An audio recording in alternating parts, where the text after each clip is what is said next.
Okay, tonight talking about CrossFit.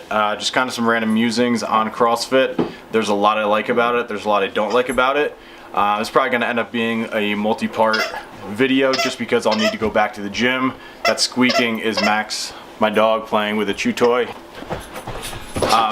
So tonight I'll just go over what I do like about CrossFit and then one particular thing that I don't like about CrossFit.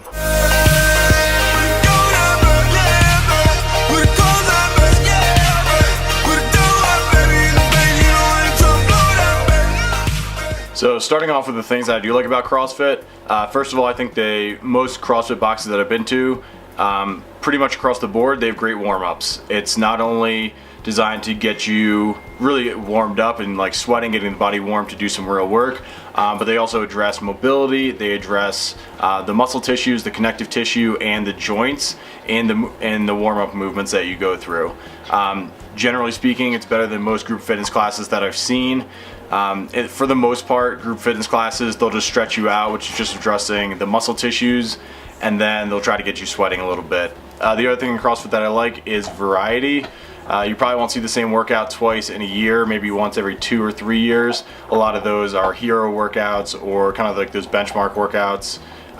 Grace, Fran, yeah, if you do CrossFit, you know all of them. Murph. But on the flip side of having so much variety, you know, there's like two ends of a spectrum. There's like constant variety in your exercise, and then there's very consistent training. You know, with consistency, doing the same things over and over and over again, you're going to get a lot more adaptation. With variety, people don't get bored, so they actually keep coming. So finding that right balance is very tricky, but CrossFit is definitely on the end of the spectrum of variety. And for myself, I tend to stay on the side of variety just because it does keep people engaged. People don't get bored with the workouts. So that's the main reason. Another one that I like, intensity. CrossFit does a very good job at getting people to work hard. Do I think it's always the smartest work? Not necessarily, but you know, any CrossFit gym you walk into, people are going to be working their ass off, and I can appreciate that. Finally, and this is probably the biggest one, there is a really strong sense of community amongst CrossFit, but especially in individual boxes. The people, they hang out together, they become friends. That sense of community is huge for getting people to actually come back consistently. People have tons of preconceived notions about CrossFit as far as it's too dangerous, this, that, and the other thing. Most of the people saying that haven't done it and they haven't spent time in it. It's really fun. It's a very fun environment, and the sense of community does keep people coming back, and that's huge. I think in the aggregate, CrossFit is doing more good than bad because they're getting way more people to exercise and work out who normally wouldn't. So I'd rather have them do something than nothing. That's kind of like my big justification for CrossFit when a lot of people are out there talking shit. Like a lot of the people in there, they wouldn't be doing anything if it wasn't for that. So I'm glad to see people moving in some way than doing nothing. Okay, on to the things that I don't love about CrossFit. Like I said, this is gonna have to be a multi-part video because I'm gonna need to go back to the gym and record some other movements so I can overlay them so people know what I'm talking about. But I have enough clips to just go through this one thing. So in CrossFit, there are 9 fundamental movements. They are air squat, front squat, overhead squat, shoulder press, push jerk, deadlift, sumo deadlift high pull, and med ball clean. So if all of those movements looked very similar, that's because they are. That's because they're all done in the sagittal plane, which if you just think about the direction that the weight is moving, it's all moving directly up and down. Those 9 movements aren't the only movements that CrossFit... Life with a puppy. Anyway, so back to what I was saying, like, those 9 fundamental movements in CrossFit, those aren't the only movements that they do, but all moves in CrossFit are predominantly done in the sagittal plane, and the way to think of that is the weight is traveling directly up and down. I think tomorrow I'm going to go more into the various movement planes, of which there are 3, so the whole talk of sagittal plane, that'll make a little bit more sense. But the main thing that I want to talk about today are the 7 primal movement patterns for humans. Mainly because I have clips that I can reference for these. So there are 7 primary movement patterns that the human being does. They are squat, hinge, lunge, press, pull, rotate, and gait. So just quickly running through these: squat, pretty straightforward, back squat, air squat, front squat, however you want to think of it. The main thing in that is that the hips are going to be moving down towards the ground. Number 2, hinging, deadlift, kettlebell swing.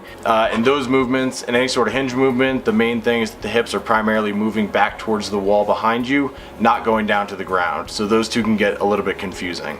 Lunge, that's any one leg stepping out in front of the other or behind. It's just basically going into a split stance. Pressing or pushing, think of a push-up, bench press, overhead press, anything like that. That's pretty straightforward.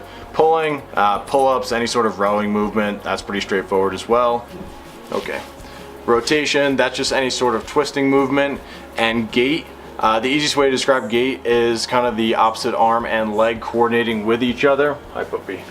The easiest way to think of that is walking. Just as you walk, one foot steps forward, the opposite arm will naturally sway out in front. I also have a clip of doing lateral gaits, coordinating the arms and legs at a slightly faster pace. So the reason I wanted to bring up those 7 movement patterns is the fact that CrossFit doesn't really address 2 of them, and one of them is kind of neglected. So what CrossFit does cover: squatting, hinging, pushing, pulling. Those are covered pretty extensively. There's some lunging that's involved, but not a ton. As you would have seen, lunging is not included in the 9 fundamental CrossFit movements. So there's not a ton of it programmed, but it is still in there. The 2 that are just, I think, are wildly neglected are gait and rotation. Now, there's like 15,000 CrossFit gyms. I'm sure somebody has done a lateral med ball toss at some point.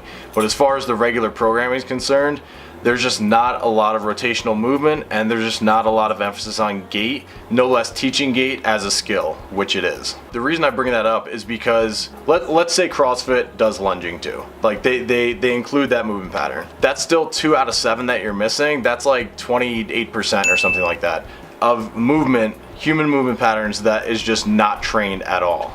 So I'm fine with people training CrossFit as long as it's not the only thing they're doing, especially athletes. Basically any athlete doing a ball sport, you're moving through all 3 planes of motion almost constantly throughout a game.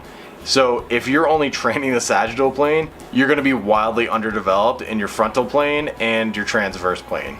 Again, we'll go over that more tomorrow, but I think CrossFit claiming to be a complete training methodology, that's the biggest issue I have with them, because it's not. It's really not. So as far as the 7 fundamental movement patterns, they're missing 2 out of 7. As far as the planes of motion, they're missing 2 out of 3.